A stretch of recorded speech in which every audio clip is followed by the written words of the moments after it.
سنتەری پەرەپێدانی دیموکراسی و مافی مرۆڤ راپۆرتێک لەسەر پێشەلکاریەکانی مافی مرۆڤ لە هەرێمی کوردستان لە ماوەی ساڵێکدا بڵاو دەکاتەوە.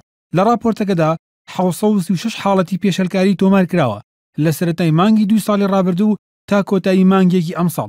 زۆرترین ئەو پێشەلکاریانش کە لە ماوەی 1 ساڵدا تۆمار کراون بەگشتی بریتین لە جێبەجێنەکردنی بڕیارەکانی دادگا و داڵدەدانی تۆمەتباران و هێرشکردنە سەر دادوەران و دادگاکان و ڕێگریکردن لە ئەنجامدانی کاری دادگاکان.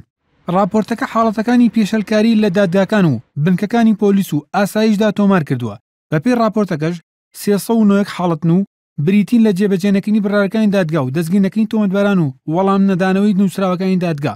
لە راپۆرتەکەدا هاتووە پێشەلکاریەکانی دەسەڵاتی جێبەجێکردن بەرامبەر دەسەڵاتی دادوەری گەشتە ئەوپەڕی بەدەخستنە ناو بودجێ دەسەڵاتەکە و کەمکردنەوەی موچەی دادوەران کە ئەم حاڵەتە لە هیچ وڵاتێکی دنیادا بوونی نییە. ژمارەیەک حاڵی دەستگیرکردنی نایاسایی و ئەشکەندەدان و مامەڵەی نامرۆڤان لە راپۆرتەکەدا تۆمار کراون. هەروەک لە راپۆرتەکەدا هاتووە ژمارەیەک حاڵەت تۆمار کراون لە دادگاکانی سزای مەدەنیەکان وەک دواخستنی دادگایی بۆ ماوەی دوور و درێژ و پابەند نەبوون بە ڕێکاری یاساییەکان. محەممەد نەجیب NRT